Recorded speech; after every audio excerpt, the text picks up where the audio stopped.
Salut tout le monde, je suis Salma et aujourd'hui je vais vous parler d'un sujet qui peut attirer les gens intéressés par le domaine d'informatique et c'est l'EasyPHP. En général, l'EasyPHP est une plateforme de développement web permettant de faire fonctionner localement sans se connecter à un serveur externe des scripts PHP. EasyPHP peut être utilisé comme une application portable, c'est-à-dire lancé sur une clé USB. Il fut le premier package WAMP à voir le jour en 1999. En fait, beaucoup croient que c'est un logiciel, mais en vérité, c'est un environnement comprenant des serveurs. Le premier est le serveur web Apache. C'est un logiciel libre et un serveur HTTP créé et maintenu au sein de la fondation Apache. Ce fut le serveur HTTP le plus populaire du World Wide Web. Son travail consiste à établir une connexion entre un serveur et les navigateurs des visiteurs du site web Firefox, Google, Chrome, Safari, etc., tout en délivrant des fichiers entre eux. Le deuxième serveur est de base de données MySQL.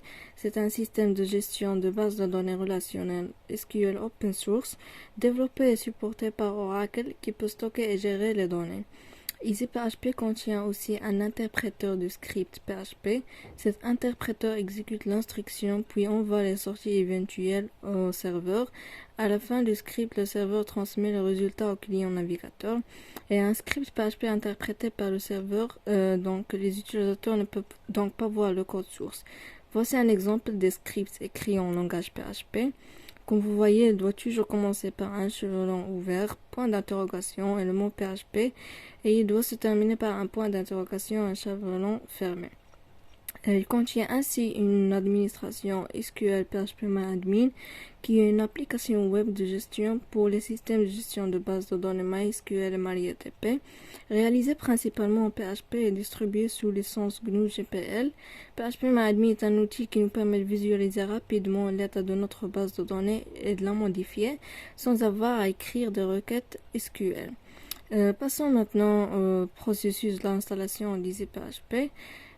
Pour le télécharger, on accède à cette URL. On copie cette URL dans n'importe quel navigateur qu'on utilise et on effectue la recherche, puis on clique sur le premier site qui va être affiché. Ce site-là contient plusieurs versions d'EasyPHP, y compris un dev server, bien aussi un web server. On peut aussi télécharger d'autres applications qui sont relatives à l'EasyPHP comme Apache, MySQL, etc. et des modules et d'autres modules. Maintenant, on va installer la version Dev Server 17.0. Cette page-là nous donne plus d'informations à propos de la version 17.0 qu'on a commencé à la télécharger juste maintenant. On va attendre quelques minutes ou quelques secondes, ça dépend du début de votre connexion internet. Voici le téléchargement de notre dossier à terminer. On clique là-dessus et on clique sur le fichier d'EasyPHP. Puis on choisit la langue qu'on veut utiliser, soit anglais, soit français. On choisit aussi l'emplacement de cette application. Puis on crée une icône dans le bureau et on démarre l'installation.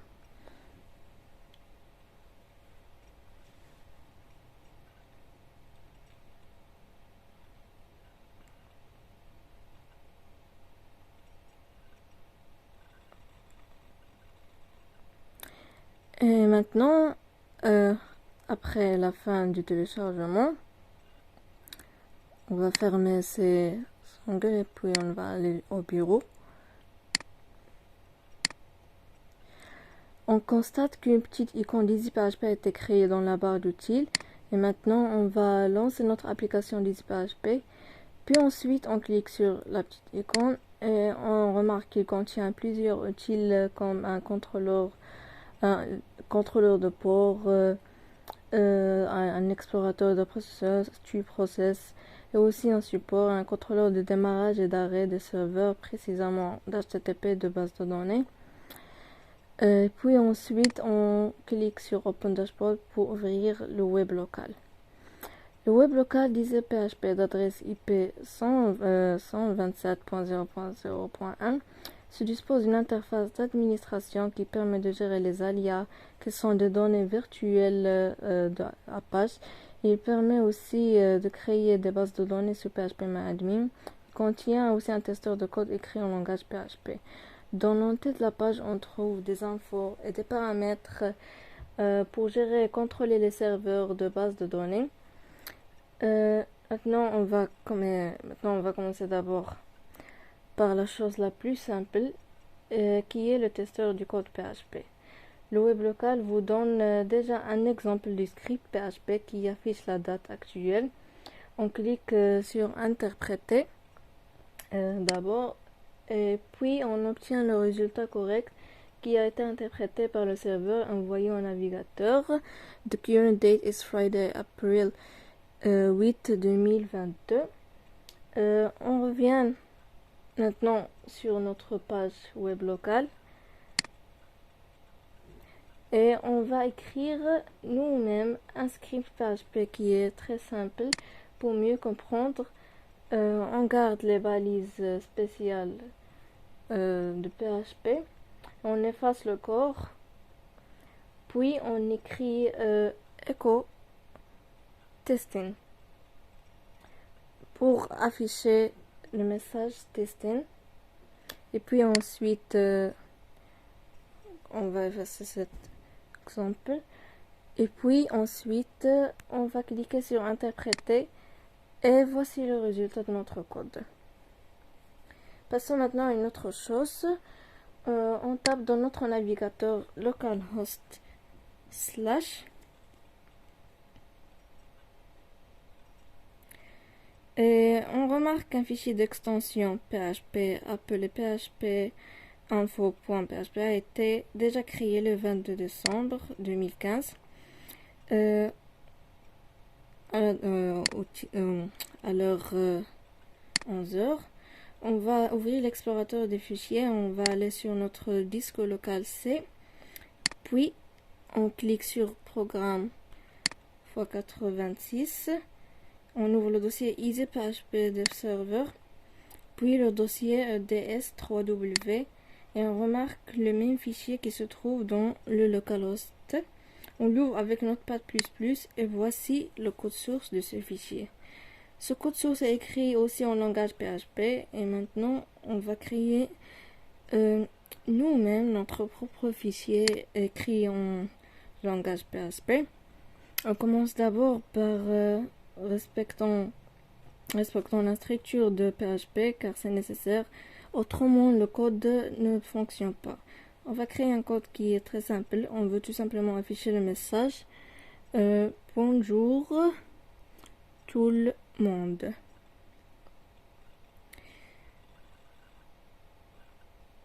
Et puis on fait notre programme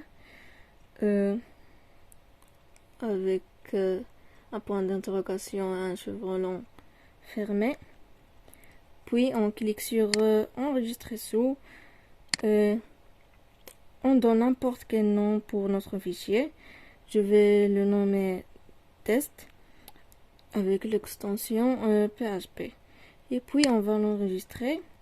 Passons maintenant au localhost une autre fois. Cette fois maintenant on va taper localhost /test.php.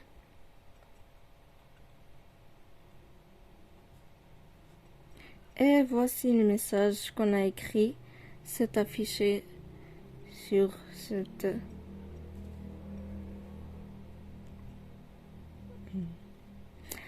On va par suite découvrir ensemble maintenant comment se comporte le localhost avec les erreurs. On retourne à notre fichier qu'on a déjà créé. On va effacer les apostrophes et enregistrer encore une fois pour enregistrer les modifications. Maintenant, on va exécuter notre programme une deuxième fois sur le localhost et on va voir qu'est-ce qui va être affiché. Comme vous voyez, le localhost indique qu'une erreur est survenue. Il indique aussi le type de cette erreur, où se trouve le problème, dans quelle ligne, sur quel emplacement. On va voir maintenant qu'est-ce qu'on peut faire si on ouvre le dashboard et on trouve que le serveur ne fonctionne pas. Alors on peut soit cliquer sur le bouton Start. On peut soit cliquer sur le bouton Start pour le démarrer une autre fois. Si ça ne fonctionne pas, tout simplement, on clique sur serveur qui se trouve dans la petite icône dans la barre d'utile. Et puis, tout simplement, on va aller vers serveur et on va cliquer sur redémarrer tous les serveurs. Après, cliquer sur dashboard où on peut juste actualiser la page ouverte et on remarque que les serveurs fonctionnent efficacement maintenant. On va maintenant voir ensemble les paramètres du serveur HTTP. On constate d'abord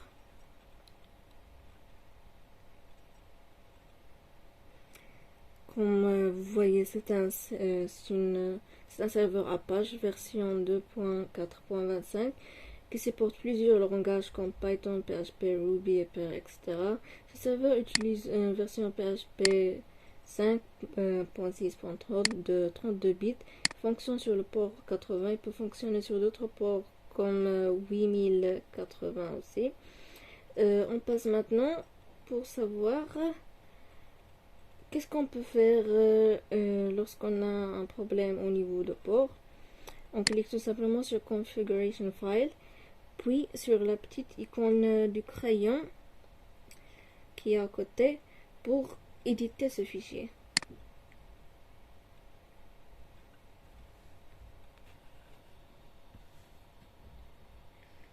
Et voilà le contenu du fichier de configuration sur bloc-notes.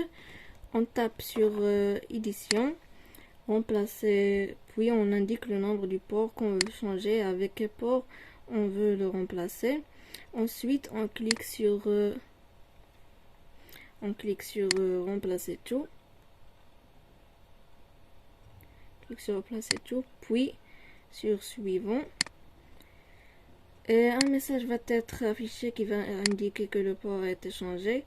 Enfin, on enregistre le fichier pour importer les modifications. Et comme ça, le problème va être résolu.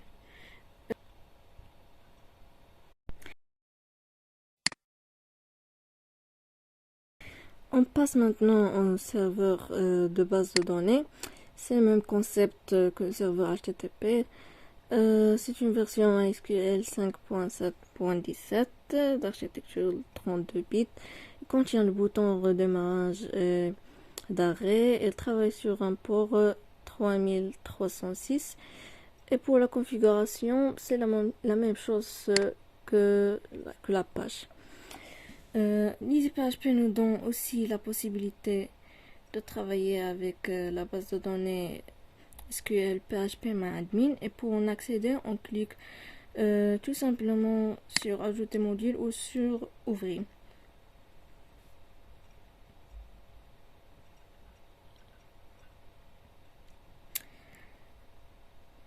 Et là voilà l'interface de l'application PHP-MyAdmin qui nous permet tout simplement de créer notre propre base de données. Et c'est ce qu'on va faire tout de suite. On peut la créer soit en mode graphique en cliquant sur une nouvelle base de données ou par la requête SQL aussi. Je vais commencer maintenant à créer une nouvelle base de données. On remarque qu'on a déjà des anciennes bases de données qui ont été créées déjà. Je vais nommer ma base GL, puis on va cliquer sur créer. Et maintenant, on commence par construire une table que je veux la nommer étudiant.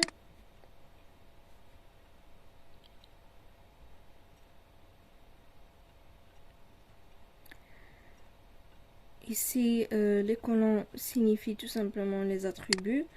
Je vais tout simplement choisir 3 colonnes, c'est tout. Et puis on clique sur exécuter.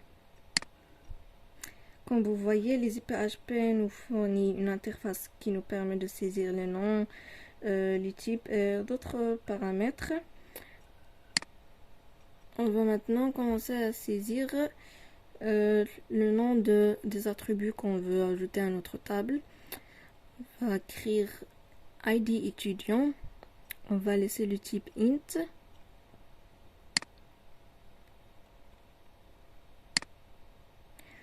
Maintenant, on écrit nom étudiant.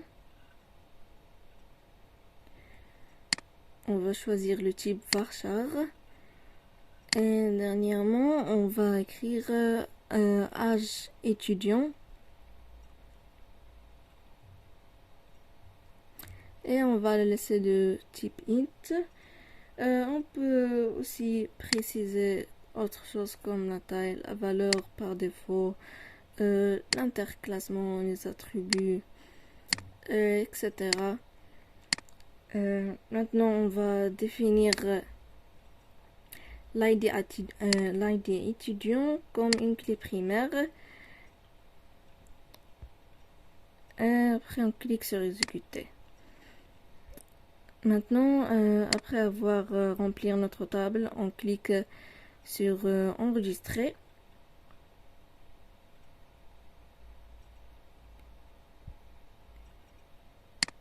Le localhost nous demande de préciser la taille du type varchar. Alors, je vais mettre 40.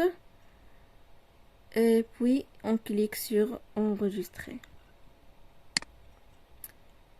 Et la voici, notre table a été bien créée maintenant. On doit maintenant la remplir avec les données de données. Alors on clique sur insérer.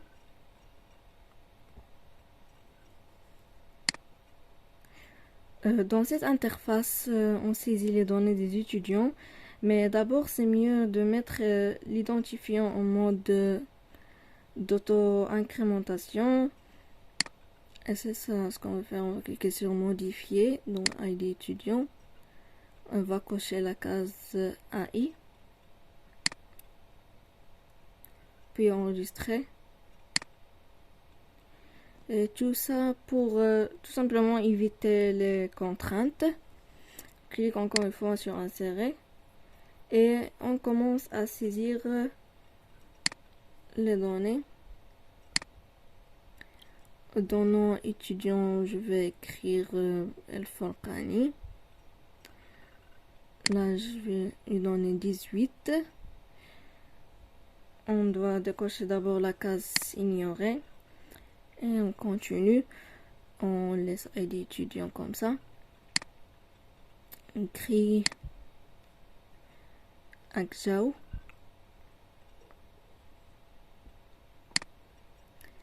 Et 20. Et puis on clique sur exécuter. Voici là l'enregistrement de ces données avec le mode SQL. Maintenant, je vous propose d'ajouter plus d'enregistrements pour qu'on puisse faire après des requêtes de recherche SQL. On laisse l'ID vide, on crée un manif de nom étudiant.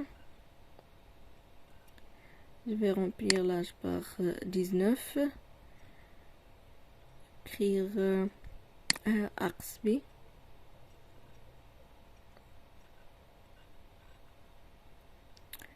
Et puis 18. Et enfin on clique sur exécuter.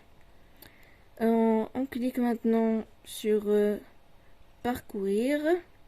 Et les voilà les données qu'on a saisies.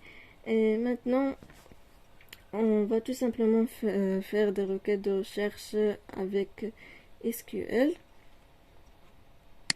On va commencer par une chose qui est très simple. On va chercher qui est l'étudiant dont l'ID est égal à 2. On écrit select étoile from étudiant where ID étudiant égale 2.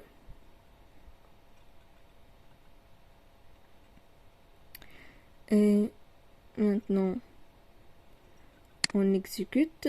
Voici l'étudiant de l'ID 2 est affiché ici. Passons maintenant à une autre requête. On veut tout simplement afficher un intervalle. On va afficher les étudiants compris entre l'ID 1 et l'ID 3. Alors, on va écrire where ID étudiant. L'étudiant between 1 and 3. Et puis on clique sur exécuter. Et voilà, la requête a retourné les étudiants entre 1 et 3. On peut aussi faire des champs qui sont calculables et aussi leur donner un autre nom. Alors on va écrire select étoile virgule âge étudiant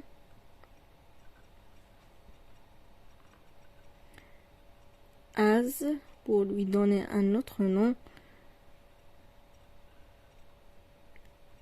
âge multiplié from étudiant. On va effacer where one et maintenant on va exécuter notre requête.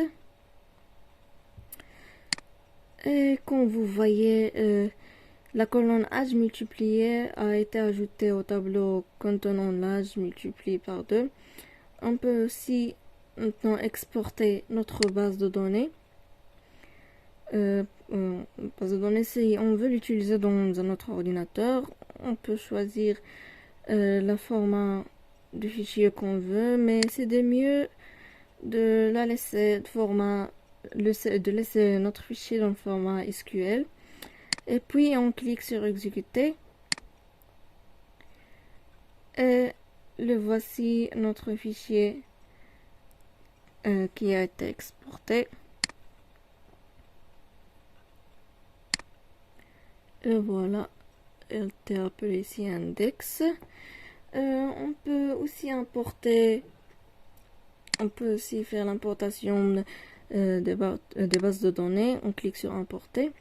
On choisit un fichier de format SQL ou n'importe quel format et tout simplement on l'exécute à la fin comme ceci. C'est la même chose que l'exportation.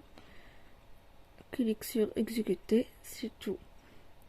En conclusion, pour faire fonctionner un PHP, il faut télécharger les sources depuis un site spécialisé, puis de compiler celui-ci afin de créer un fichier qui est exécutable. Et c'est la raison pour laquelle le package EasyPHP a été créé pour tout simplement simplifier cette tâche. Maintenant, on est arrivé à la fin de notre vidéo. J'espère que vous avez bien compris tout ce que j'ai dit. J'espère que vous avez gagné plus d'informations. Et enfin, merci pour votre attention.